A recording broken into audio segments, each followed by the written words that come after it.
शिवसेना शिंदे से नेता संजय निरुपम मेरे साथ फोन लाइन पर जुड़ चुके हैं।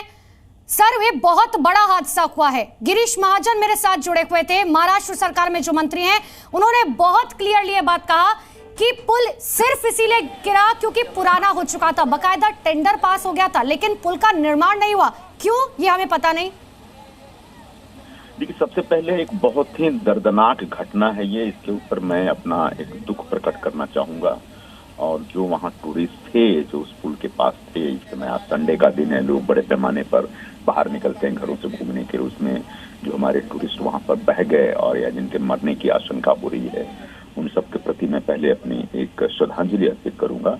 घटना क्यों घटी, पुल क्यों गिरा, क्यों डहा, क्यों बहा, निश्चित तौर पर ये एक छानबीन का विषय और उसके ऊपर छानबीन होनी चाहिए। और अगर टेंडर होने के बाद भी उसमें किसी प्रकार का डिले जानबूझ के किया गया है, तो ऐसे कौन से लोग थे, कौन से ऑफिसर थे, कौन सी ताकतें थी उनकी। बिल्कुल संजय निरुपम जी, जो बात मैं कह रही हूँ वो खुद महाराष्ट्र सरकार के मंत्री जी न्यूज पर कहकर गए कि टेंडर पास हो चुका था, काम नहीं हुआ। क्यों नहीं हुआ ये नहीं पता। बड़ी खबर इस वक्त की आपको बता रहे हैं, इंद्रायणी नदी पर बना हुआ ये पुल अचानक से भरभरा कर ढह जाता है। बहुत पुराना ये पुल बताया जा रहा है, लेकिन प्रशासन की नाकामी यहाँ पर साफ तौर पर दिखाई दी है।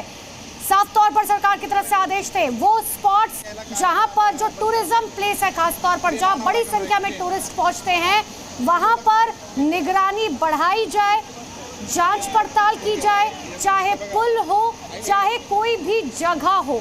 खास तौर पर आप इस समझिए, पहलगाम अटैक के बाद से हमने देखा है कि टूरिस्ट प्लेस जो है वहां पर सुरक्षा भी बढ़ाई गई है, निगरानी भी बढ़ाई गई है, क्योंकि बिना दावत दिए हादसे आते हैं और ऐसे में प्रशासन की जिम्मेदारी, लेकिन प्रशासन अपनी जिम्मेदारियों से पल्ला झाड़ता और जिसकी वजह से 25 से 30 लोगों के बहने की यहाँ पर आशंका है।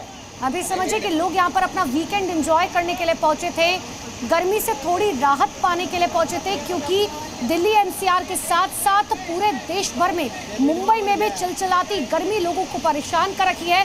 और यही वजह है कि लोग मुंबई से पुणे जाते हैं, लोनावला की तरफ रुख करते हैं या पुणे का रुख करते हैं कि थोड़ी सी गर्मी से राहत मिल पाए।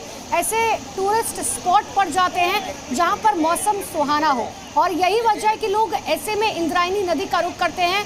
आमतौर पर यहाँ पर हमेशा बड़ी संख्या में लोग पहुंचते हैं और खासतौर पर आज जब वीकेंड का दिन था तो बड़ी संख्या में लोगों के पहुंचने की आशंका थी। पहले भी प्रशासन इस बात की जानकारी प्रशासन को थी, लेकिन क्योंकि वहां पर 2 दिन से लगातार बारिश हो रही है, देखिए पानी का बहाव देखकर ही आप समझ सकते हैं कि अचानक से जब ये पुल गिरा तो लोगों को संभलने का मौका तक नहीं मिला।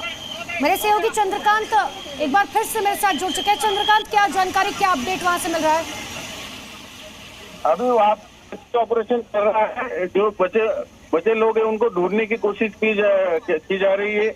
ऑलरेडी फायर ब्रिगेड वहाँ पर पहुंची है, वहाँ की लोकल एरिया की, पुणे सिटी से भी उधर अभी काफी मदद वहाँ पर पहुंचाने की कोशिश की जा रही है, लेकिन पुणे से काफी दूर है, मतलब तकरीबन 30-40 किलोमीटर, इसलिए वहाँ तक पूरा पहुंचने के लिए तो टाइम लगेगा ही। लेकिन सूर्यास्त से पहले पूरा रेस्क्यू ऑपरेशन पूरा हो जाए, इसके लिए प्रशासन की कोशिश जारी है। लेकिन अभी तक टोटल कितनी डेथ टोल है वो सामने नहीं आ रही, लेकिन शायद मृतकों का आंकड़ा बढ़ सकता है, ऐसा बोला जा रहा है, क्योंकि उधर काफी भीड़ थी जब ये दुर्घटना घटी थी। कम से कम 25 लोग वहाँ पर खड़े थे, ऐसा प्रत्यक्षदर्शी वहाँ पर बता रहे हैं।